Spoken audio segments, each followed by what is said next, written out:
で言いましょう。はい、録画完了しました。というわけで、皆さんお疲れ様です。チーム山佐所属ののびです。本日は、本当はこの企画、生放送でやろうと思ったんだけど、生放送でやったらとんでもないワードを暴走しそうで怖いので、ちょっと今日は、ここにいる4人、僕が、全員に声かけさせていただいたんですけど、プロの4人に僕の意見だけじゃなくて、他の人たちもどういうふうに思ってんのかなっていうのを僕真剣にちょっと思ったので、シンプルに座談会形式で、この4人を呼びました。そして経緯としては、基本的に配信やってるメンツだから、ここのメンツって。わかる？この今のやばいこの時代に頑張って配信してる奴らを呼んでるってことは、リアルな姿が要は見れるようになるって感じかな。ごめんなさい。ちょっとこれ、こんぐらいにしようかな。はい。一人一人自己紹介だけお願いします。ケイスケから。はい、ゼータディビジョン所属のケイスケです。よろしくお願いします。はい、お願いします。ダブル。はい、ゼータディビジョン所属のダブルです。よろしくお願いします。はい、チクリン。はい、THY 所属のチクリンです。よろしくお願いします。はい、アニョハセヨ。はい、バレルランチです。お願いします。今日の議題、テーマを3つぐらい用意しております。1つ目、シーズン2、何がやばいかっていう話をしたいんですよ。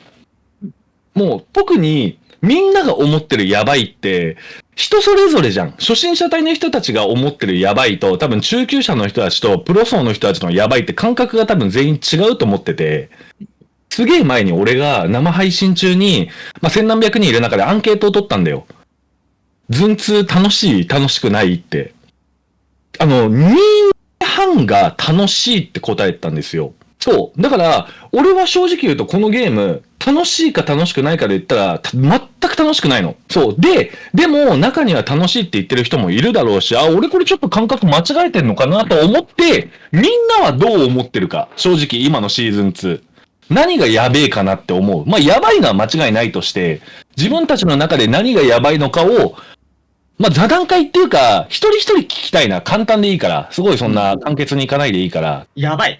自分が思ってるズンツー、ここがちょっとやばいよねとか、ここが苦しいよねっていうのを、一個一個よ。50% な部分が多すぎるっていうのを、僕前から思ってて、なんかその、50% ってキャラの特徴じゃないですか。和也が。むしろ和也が 50% のゴンゲだったもんな。そうなんですよ。それが全員なんか和也よりノーリスクでハイリターンのことできるから、なんか和也使ってる僕からしたら、なんだこれはみたいな感じになるんですよね。わかるよ。意味はわかる。だからお前が言うズンツーは 50% 多すぎる。そうっすね。50-50。どうしようもない 50% が多すぎますね。その、和也での例えしかできないんですけど、和也とかって頑張って2択を成立させるじゃないですか。レバーとかそういう操作で。でも他のキャラとかって、スティーブの上段パンチガードさせて意味わからん2択来るし、で、アズセナのスラッシュガードして、奈落と浮かせ技の2択来るし、どうしたんだって感じなんですよね。みんな思うことではあるな。なるほどな。だから、逃れられない要は2択と簡単に行きやすすぎるっていうことだよな。ですね。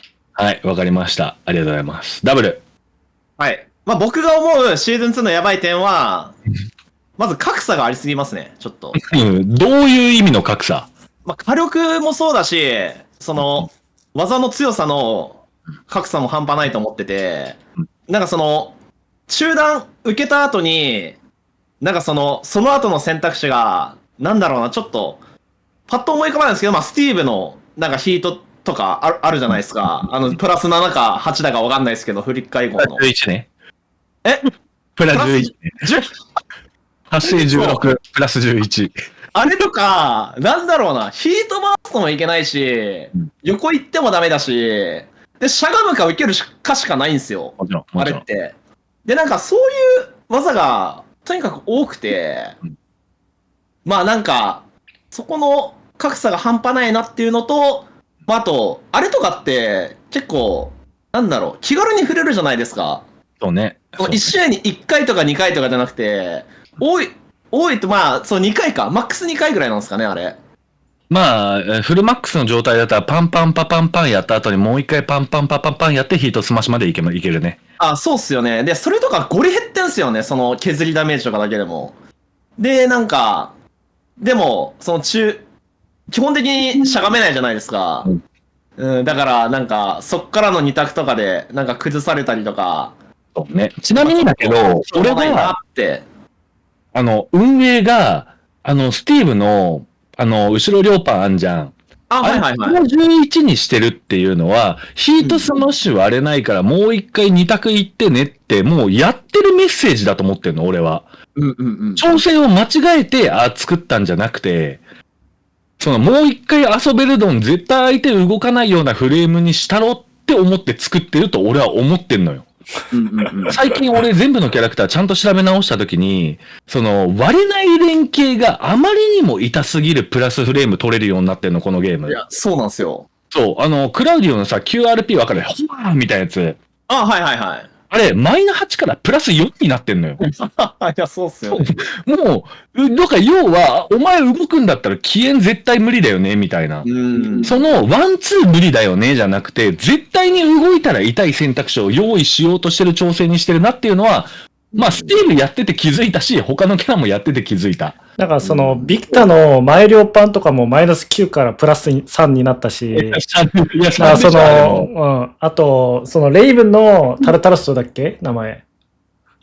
ポンケン両パンあれもマイナス9からプラス5になったし、いや、そう。だから全然プラス、マイナス9でも結構いい技なのに、それを、なんかプラスになった技が多くて、そこはちょっと、まあ、謎。はい、じゃあ、チクリン。はい。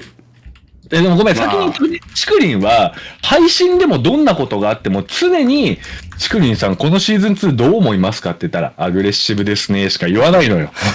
絶対に責めんねん、チクリンは。本当に。でも、今日に関しては、ちゃんと会社に許可も取ってもらった上で、腹割って話したいから、お前の本音を聞かせてくれ。やっぱね、ケイスケと同じ 50% がまず多すぎる。まあ、50% あるのはいいんだけど、50% 受けてからの、で、また 50% 受けてからの、まだヒートゲージあるなってなって、スマッシュガードしてからの、みたいな、3回ぐらいプラスを有利され、永遠にループされて、なんか受ける側の答えがないみたいな。やっぱ格闘ゲームって頑張って攻略して、守り方とかを頑張って見つけるっていうのも一つの面白さだけど、今のどうしようもなくないっていうところがやっぱ今回増えたのがちょっとって思うところと、やっぱ例えばクライブとかでマジも2択ループして置き攻めで倒した時になんか気まずくなる。でも、俺は思うんで、シーズン1のクライブはシーズン2に行く前のテストキャラだと俺は思ってんの。そう、自分もそんなこんぐらい強制2択に行ける調整でみんながどう思うかっていう調整をしたと俺は思ってて、クライブってスラッシュガード時の強制2択、後ろ右パンの強制2択、フェニックスシフトからの右パンチがほぼ横に絶対かわせないみたいに、必ず強制2択にさせる読み合いが多いじゃん。だからそういう面でも確かに、もう円形爆破ステージとかでさ、終わりじゃん。クライブなんてキャラ。で、爆発したらまた端から端まで行って、置き攻めでまだヒートも残っててみたいな。そうで、デビルの床が割れる、2回割れるステージとかだってさ、もうレイブンとかクライブとか大歓喜じゃん、今回なんてもう。もう祭りっすよね。フェスティバルやもんね、ただの。走っててしゃがみに行った時点で半分ぐらいは大体取れるんだよ、もう。そう、だからそういうのも、まあ格差だよね、それも一つの。2択のループ行けやすいキャラクターたちの格差っていうのもあるし、やっぱり2択の強制力っていうのが、ちゃんと言えよ、チクリン。強制力っていうのは何なの？しょうもないの？それとももうちょっと緩和してほしいところなの？まあ、むずいよね。まあ、緩和かな。ループ性をもうちょっとなくしてほしいって思う。まあだから俺はリリのさ、シーズン1の時の調整で、壁コンのループをさ、ワラで締めると、ループできなくなった調整とかは、俺はあれ結構好きなんだよ。じゃあ次、ランチュ。まあ、ランチュは、もちろんランチュ本人の意見もそうだけど、うちらが気になってるのは、韓でもどういうふうに思ってんのかなっていうのもちょっと知りたい。いや、みんなもう世界中の鉄拳はみんな同じだよ。考えてるのは。表現の差。国によって。そうね。日本はちょっと柔らかめに言ってるもんな、まだ。まあ、バンナム様も隣にいるしね。ちょっと。確かにそうだね。みんな言ってるのは、やっぱり勝っても、この試合俺上手かったなとか、絶対ならないし、やっぱりその頑張って横移動したり、なんかスカカ取ったり、なんかその真面目な鉄拳をやっても、結局、ゴリゴリ2択いった方が効率いいから、そういうなんかかっこいい鉄拳とかは求めなくなって、その鉄拳のその微力をちょっと活かせないなと思って。うん、まあ間違いないし、お前が一番柔らかく言ってんのムカつくわ、なんか。いや、そんなんじゃねえよ。うん。って思う、私は。私ももともと結構真面目な鉄拳スタイルじゃないから、あれだけど。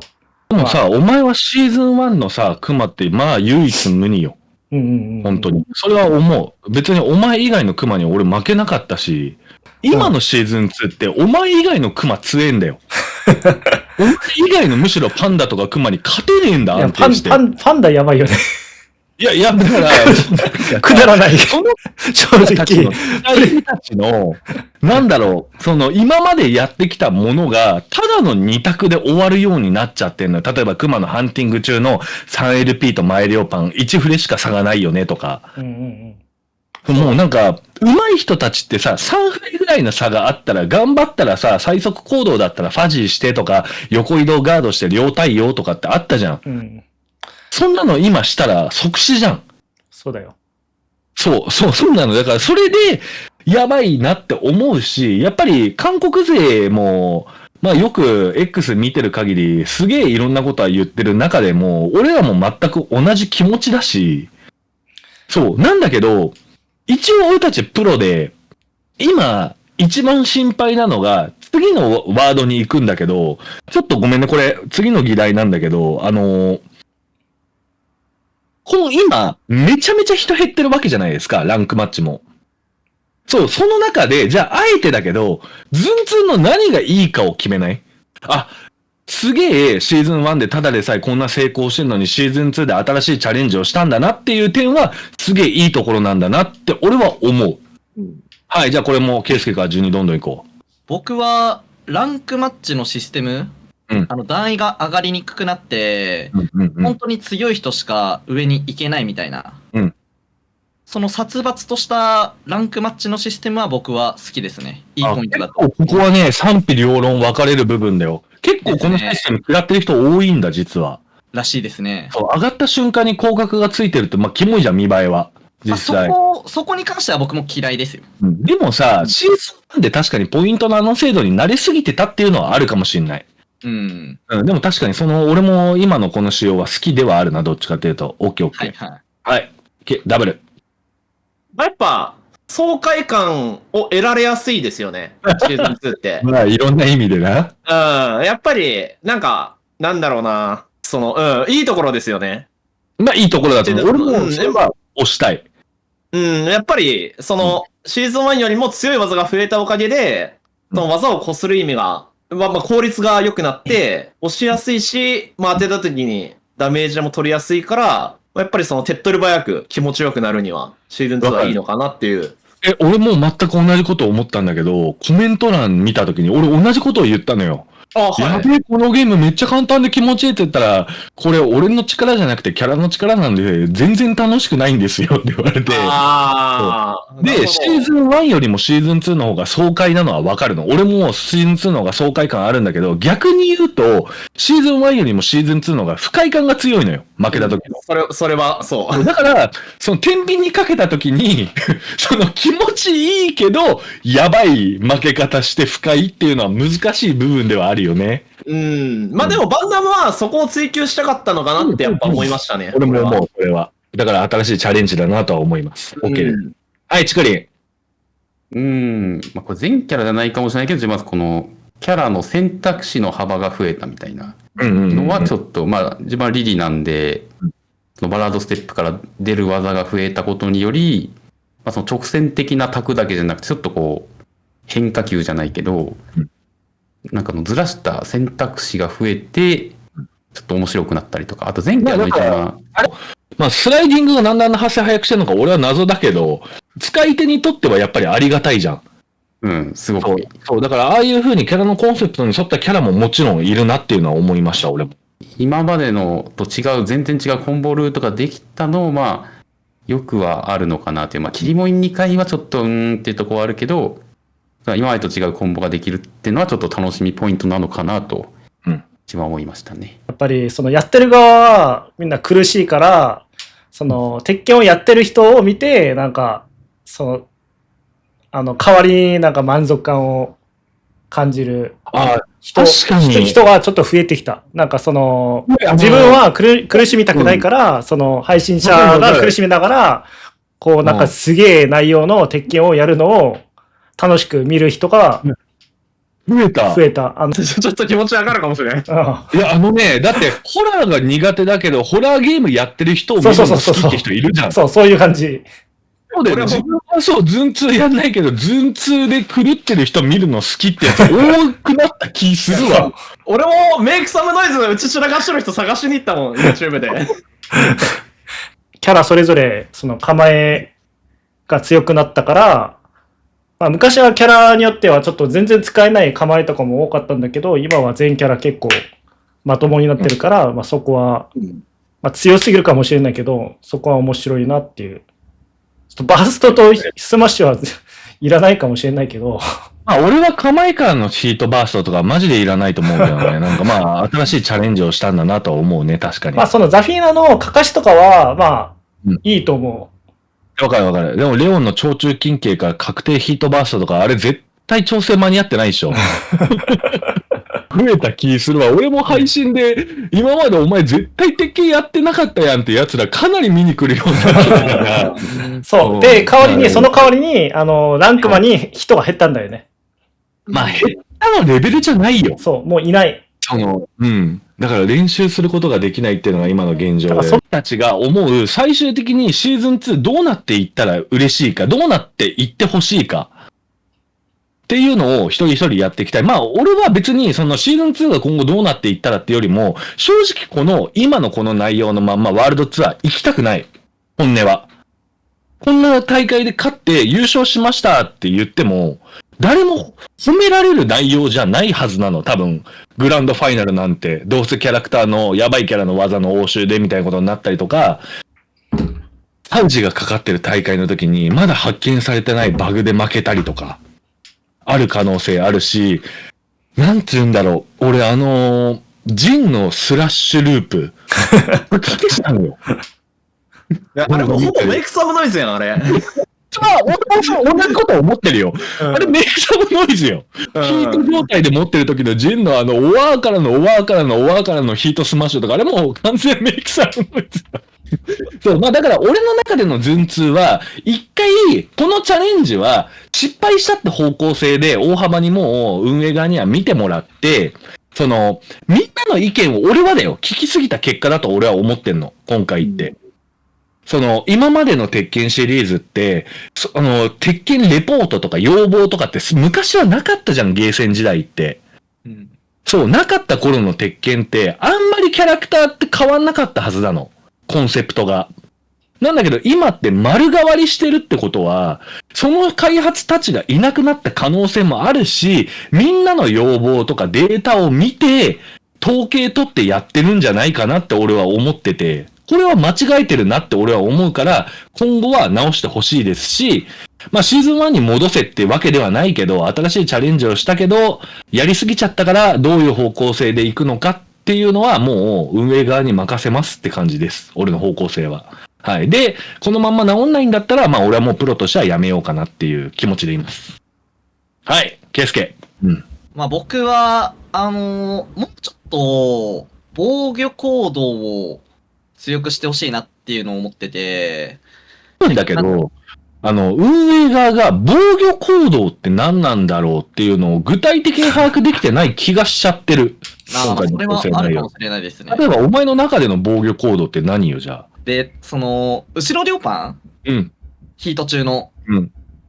からの、もうヒートスマッシュとかあるじゃないですか。あれって本当にどうしようもないじゃないですか。本当にどうしようもないよ。そうですよね。うんで、そのどうしようもないのって結構受けてる側窮屈なんですよね。そりゃそう、そりゃそなので、そういったそのどうしようもないところに対して対策をできるようにう。うん。なったらいいなっていうのがうん僕の願いというか。まあでもそこに関しては簡単だよね。フレームのいじるだけでほぼほぼ良くなるし。うん。うん。今11フレームのところをプラ5にするだけでもかなり変わるし、そこに関しては多分確かに間違えてると思うし、俺もそこは確実に変わるとは思う。はいはいはいで。も確かにそうだなとは思う。OK。あと1点だいいけよ言うとうん、火力がやっぱりどのキャラクターも高かったりするからうん、その、新切りもみやられあるじゃないですか。うん。あれを2回3回入れるじゃなくて、1回だけで終わらせるようにしてほしいなっていうのが間違いない。ありますね。はい。以上です。はい。ありがとうございます。ダブル。はい。まあちょっと鉄拳の内容については、多分みんな、多分僕と同じ感じのことを言ってくれてるんで、僕は楕円システム的なことを言いたいんですけど、まあ僕は今の楕円システムは絶対にあかんと思いますね。うんうん。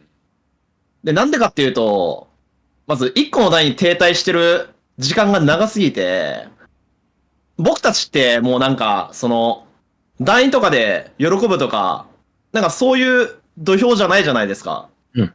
なんか団員に対して価値を感じるとか、っていうよりも大会とかで勝ちたいとかっていううんよりじゃないですか。でも、そのやっぱ多くの人は団員で、なんだろう、その一喜一憂してるのが絶対に楽しいと思うし、うんうん。僕も過去を振り返ると、やっぱ団員上がったりした時嬉しかったし、その、やっぱ一喜一憂もうちょっとしやすくしてほしいなっていうのと、あまあわかる。とうん、今のシステム的に、どうしてもめっちゃ強いやつのサブと当たるんですよ。風神そうだね。以上の人は。はい。だから、やっぱり、ちょっと、そこの部分で、モチベ下がりやすくなるかなっていうのも思うし、まあやっぱり、長すぎますね。とりあえず1個の台に停滞してる時間が。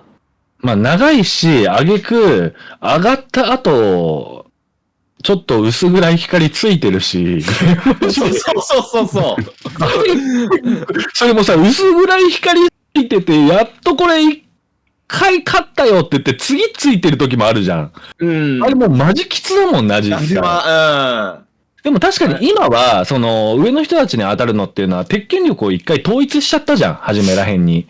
その、全員が鬼神スタートとか風神スタートぐらいになっちゃってるから、なってるだけで、まあ時間が経てば変わるとは思うんだけど、あまりにも確かにサブの多いし、俺らからすると逆にで、俺はメインキャラを触れないじゃん、ランクマッチ40分に1回とかで。はいじゃあ、今まで当たったことないキャラ自分で使おうと思ったら、おのずと要はダブルの言う、破壊身体の人の強いやつのサブになっちゃうのよ。それってどっちも悪くないじゃん。まあ悪くないです。これがマジで一番の問題だとは俺も思うわ。同意だわ。僕は、ここの部分で人減ってる部分はマジでかなりあると思ってるんですよね。まあまあ、可能性はあるね。まあそんな感じですね。はい、わかりました。はい、そんな感じです。そうですね、もう二人がほぼ言いたいことは言ってくれたんですけど、まあ、ループ性をもうちょっとなくすとかですかね。自分の中でどういう風にループ性なくしてってくれたら嬉しいと思う。本当同じなんだけど、やっぱ例えばね、スティーブが分かりやすいから、スティーブのね、プラ11取ってからの、プラ11また取ってからのスマッシュみたいな、永遠に固められて最後にまた2択みたいな。そういうので、ヒートゲージのタイマーの消費の調整とか、まあ、フレームのもうちょっといい感じに調整して、多少守れる場面をやっぱり。そうだね。なんか、ヒートスマッシュちょっと問題はあるんだよ。ドユーリ行ってからのヒートスマッシュが今のゲームってワンセットになってんじゃん。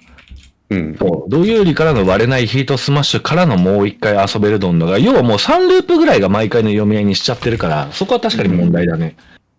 そういう。とかね、やっぱスマッシュで壁強とかも結構床割れるとかも、結構そのキャラによっての差がありすぎて、わかる。ってなるのがちょっとあるのかな。ここはでも難しい問題で、ヒートスマッシュって本当にそのキャラの個性が一番生きるものじゃん。特にヒートっていうものがこの鉄拳8においては。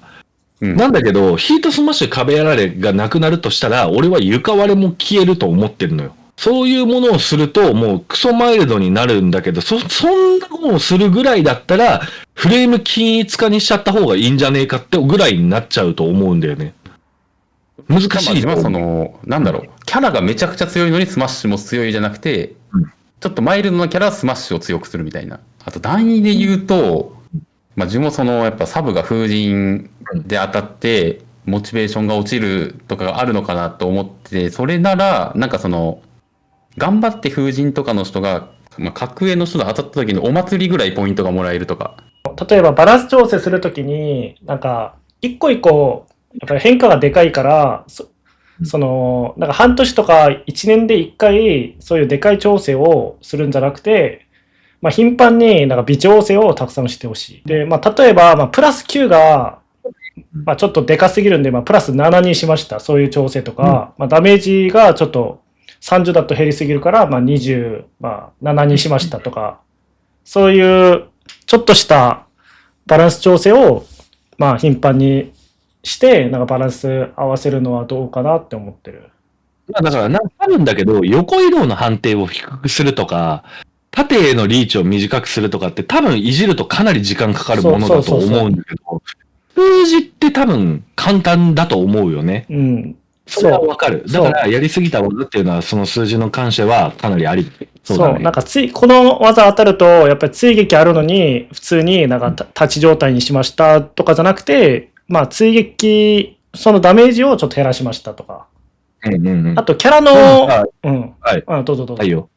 なんかキャラの弱体化とか、強化とかするときも、なんか大会の結果とか、ランクマンの勝率を見るんじゃなくて、例えば誰も使ってないし、誰もなんか大会で勝ってないけど、強いキャラっているかもしれないじゃん。で、そういう、その隠しキャラもちゃんと、なんか、調整枠として、なんか扱ってほしいみたいな感じ。例えば昔セブンの時はギガスって弱かったじゃん、シーズン1の時。でもなんかランクマンの勝率とか一番高かったじゃん。で、それで弱体化食らったじゃん。で、ギガスかわいそうじゃん。で、逆にその豪輝もめちゃくちゃもういかれたぐらい強かったんだけど、やっぱりランクマンの勝率が低すぎて、なんかもうずっと弱体化とかなかったし、なんかそういう部分をちょっと客観的に考えて、強化弱体化をちょっと考えてほしいみたいな感じだね。結果だけじゃなくて。なんか、統計のデータを見て行う調整っていうのが、今の時点で分かったのは、ある程度間違ってる可能性があるってことはもう分かったとは思うんだよ、運営側も。そう。なんか勝率は 70% だとしても、なんかそのキャラは実際弱いかもしれないし、大会でめちゃくちゃ勝ってるけど、キャラの性能は普通かもしれないし、みたいな。だからさ、シーズン1の頃のドラグノフなんて誰がどう見ても多分データも出てると思うけど、勝率高い超強いキャラだったじゃん。ああいうのは分かりやすいと思うんだけどさ、実際問題、ブライアンとかなんて最後の最後ら辺に死ぬほどこいつ強いみたいな評価を受けたじゃん。そこまでって永久強化されてったキャラたちって、今回それでシーズン2になってもさらに強化を受けてるキャラっていっぱいいるじゃん。そう。で、今、まだ出て2週間も経ってない段階で、俺ら配信やってる中でさ、例えばダブルだったらロー、ケイスケだったらカズヤ、俺だったらスティーブとラース、チクリンだったらリリ、ランチュだったらクマパンダ。ここの強さって多分見てる人たちも伝わりやすいと思うんだけど、残ってる31キャラ、30キャラのめちゃめちゃ強いのに騒がれてないキャラって多分次の調整とか入ったとしても静かに何にも変わらない可能性があるんよ。ここをちゃんと直してほしい。そうで目立ってないキャラもちゃんと強さ分かってほしいし、もう俺らも配信しねえよってなるし、シーズン1のままでも結構ランクマとかだけとか、なんかその微調整をずっと続けるとかだったら、シーズン1のままでも結構ずっとあと1年2年は楽しめたと思う、俺は。そうだね、俺もそれは思うな。このなんか最終的にもうここら辺で締めようかなと思うんだけど、シーズンになってあまりにもチャレンジしすぎたな。多分。うん。なんか鉄拳9、鉄拳9になってるね、もうほぼ。そう、これは完全に鉄拳9の内容を、だって8正直さ、もう最後の最後らへんはあとシーズン2待とうってなったけど、今思えばだけど、このまま8のシーズン1に戻ったとて、もう一回やってもいいよって思えちゃうぐらい今のシーズン2ってやばいじゃん。うん。そう。だからこれに関してはチャレンジした結果だとは思うし、大失敗してるなとも思うし、それを運営側は多分、マジでえげつない量の、外国の人たちの熱いメッセージが多分運営に届いてるはずないよ。そう、だからそこら辺の意見も踏まえつつ、僕たちの意見もこういう風に発言していく中で、多分これを動画で見てくれた人たちもコメントどんどんしてくれると思うし、その中で、運営の人たちも目に届いてくれたらいいなとも思うし、一番ここで俺は、コメ欄でみんなに言ってほしくないのが、ストリートファイターだったらどうちゃらとか、どうでもいいのよ。他芸の話題を出さなくていいの。鉄拳は鉄拳で鉄拳の良さがあるっていう話をしてる中で、今のシーズン2なんてもう過去最高にボロクソ言われてる中で、他のゲームを引き合いに出すことだけはもうみんなやめてくれ。まあ、挑戦した結果が悪い方向に行っちゃったので、もうこれはこれで俺たちもネタにしながらやりますし、巷ではメイクサムノイズ杯とかもやってたじゃないですか。あれはわかんないけどね、どうかは。まあでも、やっちまったものはもう仕方ないんで、とやかく言うよりも、まあ俺たちはプロなんで今後も競技シーン頑張りながら、いい方向に進むように祈りましょう。本当に。そう。もう笑い話にしましょう。笑い話。笑い話にしないと、俺たちももう終わるから、鉄拳が。最後の。そう、だから、俺ね、最近すげえメンタル来てて、なんか、あんま寝れねえし、寝て起きても、俺配信の前に座って30分ぐらいこうやってずーっとこんな感じなの。なんか何にもない誰かの試合ずーっと見ててとかで、鉄拳をやりたくない、配信やりたくない病にかかってたのよ。いや、俺もなんか鉄拳起動するじゃん。で、なんかゲーム始めるまで心の準備がだいぶ必要、今。そうなのよ、そうなの。ってことは俺らってそれぐらい鉄拳のこと好きだったんよ。そう、だからこそ、まあなんか、日本はあくまでさ、やっぱポジティブに行こうみたいな雰囲気すごい出てるじゃん。で、俺もそういう風に行こうとずっと思ってたけど、完全に限界来たんで、こういう座談会を開かさせていただきました。はい。というわけで、まあこれに関しては、まあかなりオブラートに包みながら言ってる部分もあるよ。多少。だけど、僕たちの全ての本音だと思いますし、本当にこれが今後どう変わっていくかは、見てる皆さんも一緒に、この座談会で言ってた感じになってってる、方向性はこうなってるとか、この時は本当にこれ笑い話だったねっていう思い出話にできるような、はい、座談会だった、であればいいなと心から思っております。はい。というわけで、まあ座談会、動画配信はこれにて終了とさせていただきます。ちくりん、ランチュ、ケイスケ、ダブルも普段から配信も皆さんやってますので、ぜひ興味がありましたら、概要欄に全部チャンネル貼っておくので、よかったら見てください。というわけで本日は皆さんお疲れ様でした。ありがとうございました。本当に助かりました。ありがとうございました。ありがとうございまありがとうごした。ざいました。はい、シーズン2最高。シーズン最高。最高や。最高です。うん。